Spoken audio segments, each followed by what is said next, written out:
السلام علیکم ورحمۃ اللہ وبرکاتہ۔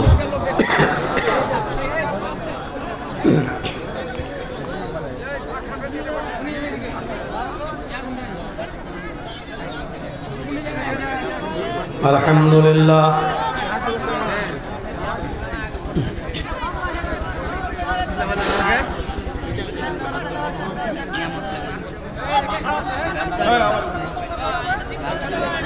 الحمدللہ نحمدہ ونستعینہ ونستغفرہ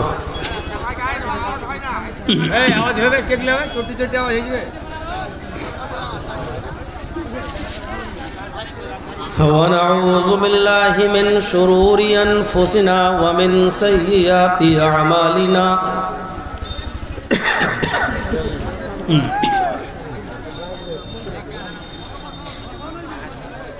من يهده الله فلا مضل له ومن يضلله فلا هادي له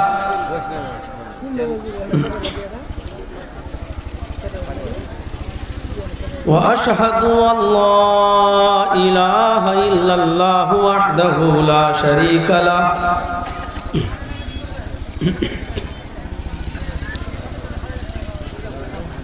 وأشهد أن محمدًا عبده ورسوله أما بعد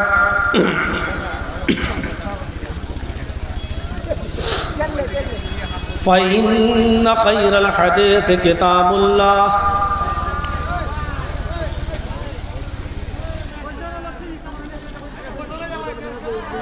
وخير الهدي هدي محمد صلى الله عليه وسلم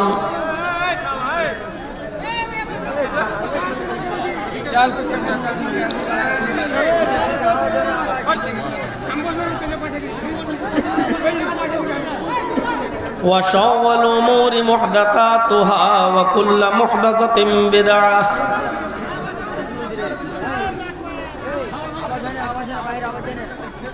وكل بدعة ضلالة وكل ضلالة في النار۔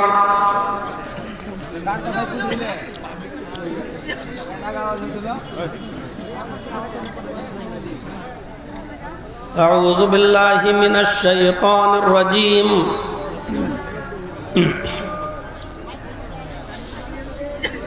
بسم الله الرحمن الرحيم۔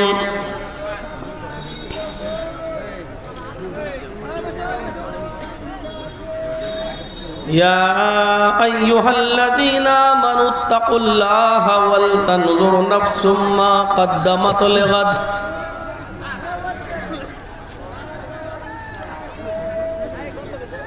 رب اشرح لي صدري ويسر لي أمري واحلل عقدة من لساني يفقهوا قولي۔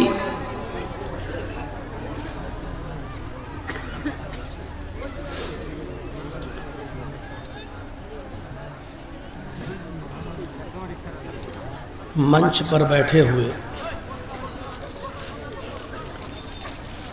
معزز و معقر علماء کرام،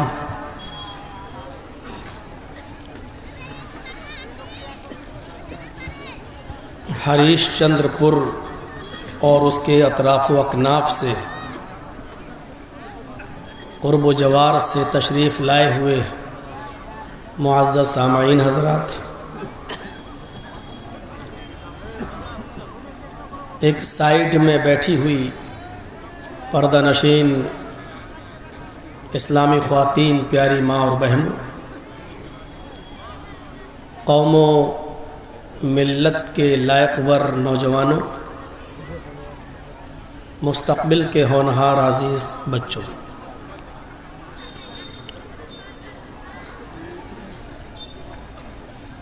اس وقت پورے ہندوستان کے اندر کہیں بھی دینی پروگرام نہیں ہو رہے ہیں۔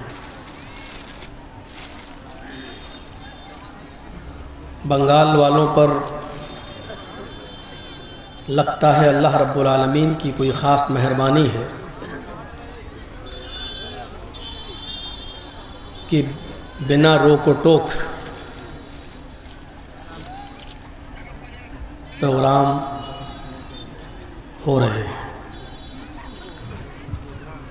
میں 12-13 دن پہلے بھی کلیا چک کے اطراف میں ایک گاؤں ہے شری رام پور، وہاں پروگرام کر کے گیا ہوں۔ کل پرسوں 2 دن کا جلسہ 27 اور 28 کا بھی میں کلیا چک ہی کے ایک گاؤں ہاڑو چک کے بغل میں نارائن پور کا پروگرام کر کے آیا ہوں، اور پھر دسمبر میں بھی ہمارے کلیا چک کے اطراف میں پروگرام ہے۔ یہ اس بات کی دلیل ہے کہ اللہ رب العالمین کی خاص رحمت ہے آپ پر، آپ لوگوں پر۔ ہم اللہ سے دعا کرتے ہیں کہ الہ العالمین اپنی رحمت کا سایہ ہمارے اوپر ہماری پوری زندگی تک قائم فرما دے، اور ہمیں اپنی اس رحمت سے مستفیض ہونے کی توفیق عطا فرما۔ اس وقت حالات کے تناظر میں ہمیں اور آپ کو سب سے زیادہ فکر جس چیز کی کرنی ہے وہ ہے فکر آخرت۔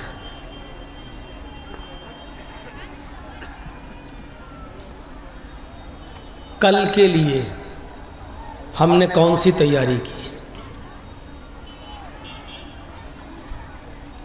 ہم اس دنیا میں کیوں آئے ہیں؟ آئے ہیں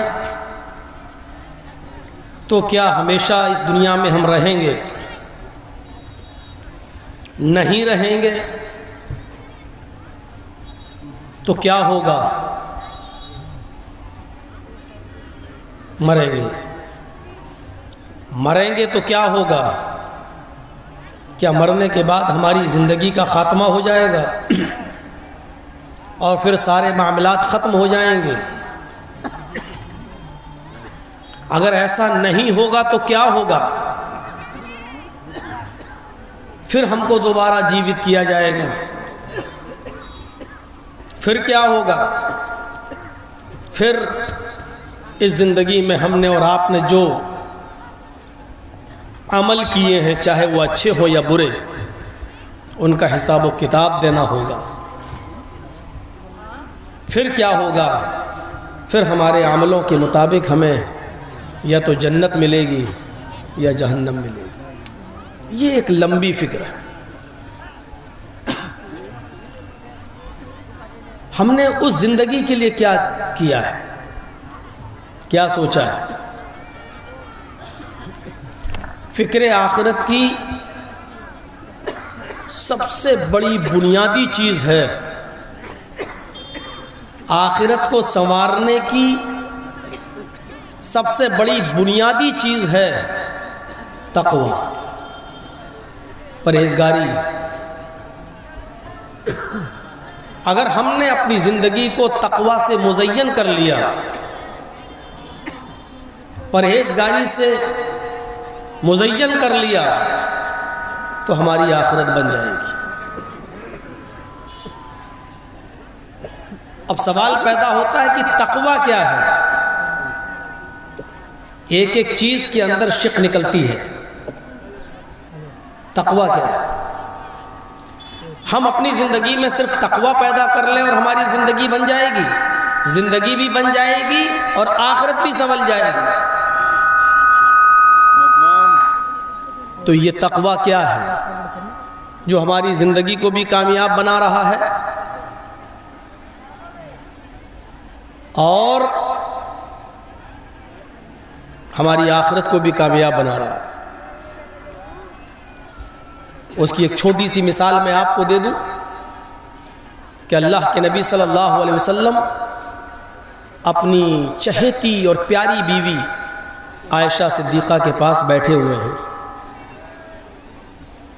اور آپ کی ایک لونڈی تھی، باندی خادمہ، جو آپ کی خدمت کرتی تھی، آپ نے اس کو آواز دی، خادمہ کو پکارا، لیکن حجرے کے باہر گھر کے آنگن میں وہ بکری کے بچے کے ساتھ کھیل رہی تھی۔ اللہ کے نبی نے اس لونڈی کو آواز دی، اس نے آواز سنی لیکن نہیں آئی۔ آپ نے اس کو دوبارہ آواز دی، اس نے آواز سنی لیکن نہیں آئی۔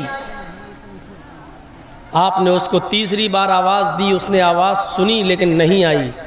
اللہ کے نبی نے کہا عائشہ ذرا دروازہ کھول کے دیکھو تو کہیں دور تو نہیں چلی گئی۔ حضرت عائشہ نے حجرے کا کمرے کا جب دروازہ کھولا تو دیکھا وہ تو گھر کے آنگن میں باہر ہی بیٹھی ہوئی ہے اور بکری کے بچے کے ساتھ کھیل رہی ہے۔ اس کو ڈانٹتے ہوئے حضرت عائشہ نے کہا اے ادھر آؤ۔ وہ اندر آئی۔ اللہ کے نبی صلی اللہ علیہ وسلم نے اس سے پوچھا میں نے تمہیں جو آواز دی تھی کیا تم نے نہیں سنا؟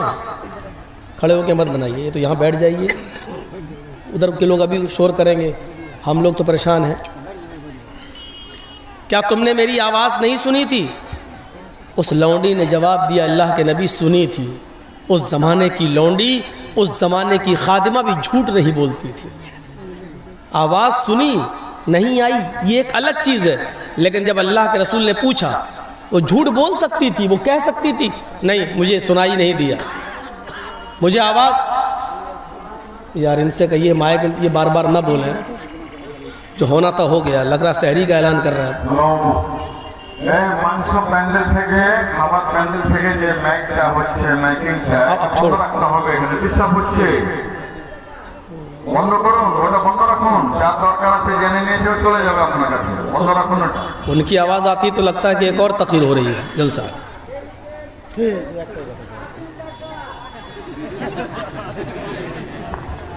کوئی آدمی جا کر ان کو بول হ্যালো ডেলিগেট কাউন্টারকে উদ্দেশ্যে বলছি আপনার মাইকটা বন্ধ রাখুন, ডিস্টার্ব হচ্ছে, বক্তা শ্রোতাদেরও ডিস্টার্ব হচ্ছে। اس زمانے کی لونڈی بھی سچ بولتی، چاہتی تو بول سکتی تھی کہ نہیں آواز نہیں سنائی دی ہمیں، لیکن اس نے کہا نہیں آواز سنائی دی۔ آپ نے کہا پھر کیوں نہیں آئی میرے پاس؟ سر نیچے کر لیا، نہیں آئی۔ کیوں؟ پتہ نہیں کیا کام ہم کو کرنے کے لیے بول دیں گے، نہیں آئی۔ مسواک تھی، مسواک جو کرتے ہیں نماز سے پہلے ہم لوگ، تو وہ مسواک اللہ کے رسول کے کان میں لگی ہوئی تھی۔ سنیے بخاری شریف کے الفاظ ہیں، کبھی جب نماز کا ٹائم ہوتا تو آپ ایسے نکالتے اور مسواک کر کے مسجد میں نماز پڑھنے چلے جاتے۔ وہ مسواک آپ کے کان میں لگی ہوئی تھی، اس کو نکالا اور اس مسواک سے آپ اس لونڈی کو، اپنی خادمہ کو مارنے کے لیے چلے گئے، اس کے پاس بیٹھے اور مسواک اٹھا کر ایسے اس کے اوپر اٹھائی اور قریب تھا کہ ماریں، نزدیک تھا کہ ماریں، لیکن آپ نے اس کو یوں کیا اور روک لیا، مارا نہیں ہے۔ اور اس کے بعد مسواک کو اپنے کان میں لگایا اور آپ کی آنکھوں میں آنسو آ گئے۔ حضرت عائشہ وہیں بیٹھی ہوئی تھی، کہتی ہیں اے اللہ کے نبی کیوں نہیں مارا اس کو؟ وہ اسی مار کے لائق ہے۔ تین بار آپ نے آواز دی اور اس نے نہیں سنا اور پھر بھی نہیں آئی۔ تو اللہ کے رسول کا جو جواب تھا یہ تقوی سے بھرا ہوا تھا، یہ تقوی ہے۔ آپ نے فرمایا عائشہ میں نے یہ مسواک کان سے نکالی، پھر میرا دل ہوا کہ اس کو ماروں، لیکن اچانک یہ خیال آ گیا کہ اے محمد صلی اللہ علیہ وسلم جس مسواک سے تم اپنی لونڈی، اپنی خادمہ کو مارنے جا رہے ہو، ایک مسواک اس کو مارو گے، ایسا نہ ہو کہ اس کی غلطی سے بڑھ کر یہ سزا ہو جائے، تمہارا مارنا اتنا زیادہ ہو جائے کہ اس کی غلطی اتنی بڑی نہ ہو۔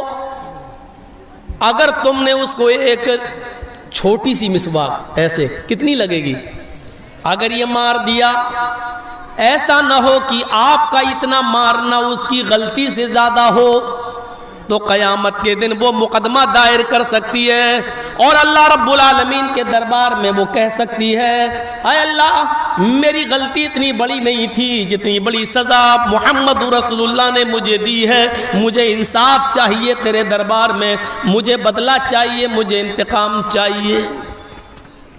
عائشہ قیامت کے دن یہ لونڈی کہیں میرے اوپر مقدمہ دائر نہ کر دے اللہ کی عدالت میں، اس ڈر سے میں نے اس کو اس مسواک سے نہیں مارا۔ یہ احساس ہمارے اندر اگر پیدا ہو جائے تو ہماری دنیا بھی بن جائے گی اور آخرت بھی بن جائے گی۔ یہ احساس، اور جس دن یہ احساس ہمارے اندر آ جائے تو معاف کیجئے گا، بہت ہی معذرت کے ساتھ سوری بولتے ہوئے، یہ احساس جس دن ہمارے اندر پیدا ہو جائے اس دن دینی جلسوں کے اندر میلے لگنا چھوٹ جائیں گے، کیونکہ جلسوں میں بھی آنے والے جو جلسے میں آ رہے ہیں، آپ تو یہاں بیٹھے ہیں لیکن آپ کی بہنیں اور بیٹیاں سوگ و سنگار کر کے، زیب و زینت کر کے، لپسٹک و کریم و پاؤڈر لگا کر مارکیٹ میں گھوم رہی ہیں اور میلے میں گھوم رہی ہیں اور نوجوان لڑکوں کو دعوت نظارہ دے رہی ہیں۔ یہ سب دینی جلسوں میں ہو رہا ہے، یہ سب دینی پروگرام میں ہو رہا ہے۔ بہت ہی معذرت کے ساتھ اور معافی مانگتے ہوئے میں نے یہ بات کہی، لیکن حق ہے، سچ ہے، سننا پڑے گا۔ کیا کیجئے گا اس کو؟ اتنا بڑا جلسے کا انتظام آپ کر سکتے ہیں، لوگوں کے بیٹھنے کا انتظام کر سکتے ہیں، مینجمنٹ کر سکتے ہیں، تو کیا آپ بازار میں یہ عورتیں نہ جائیں، جوان لڑکیاں نہ جائیں، کیا آپ اس کا انتظام نہیں کر سکتے؟ یہ سوچنا پڑے گا ہمارے سماج کو اور ہماری سوسائٹی کو اور ہمارے معاشرے کو آگے کے لیے۔ کیا کہا اللہ کے رسول نے؟ یہ چھوٹی سی چھڑی مسواک میں مارنا چاہتا تھا اس کو کہ مار دوں، لیکن ڈر یہ ہوا کہیں اس کی غلطی سے زیادہ سزا نہ ہو جائے۔ آپ نے معاف کر دیا، نہیں مارا۔ یہ کون سا احساس تھا اور یہ احساس کس کو ہو رہا ہے؟ محمد الرسول اللہ، جن کے جنتی ہونے میں کوئی شک نہیں ہے۔ جنت کا دروازہ سب سے پہلے کون کھٹکھٹائے گا؟ محمد رسول اللہ صلی اللہ علیہ وسلم۔ قبر سے سب سے پہلے کون اٹھیں گے قیامت کے دن؟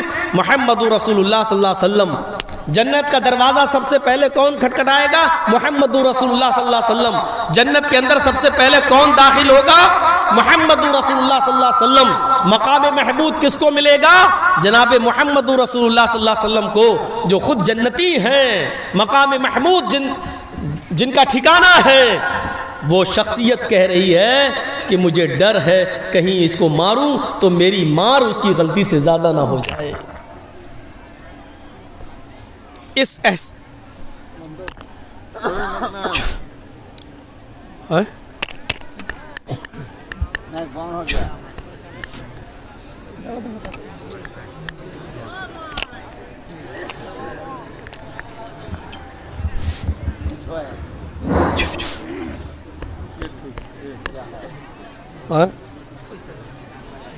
یہاں سے کچھ ہوا ہے کیا؟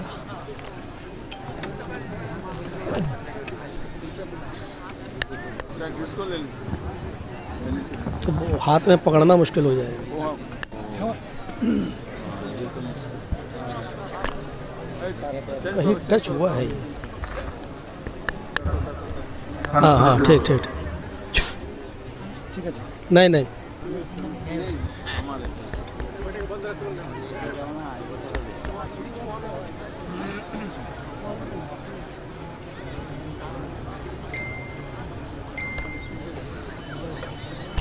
ارے یہاں دیکھیے، یہاں کچھ ہوا ہے شاید۔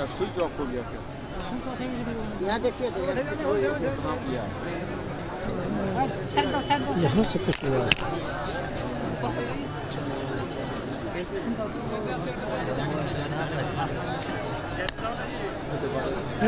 وہ والا بن جائے تو والا باندھ دیجیے۔ اوپر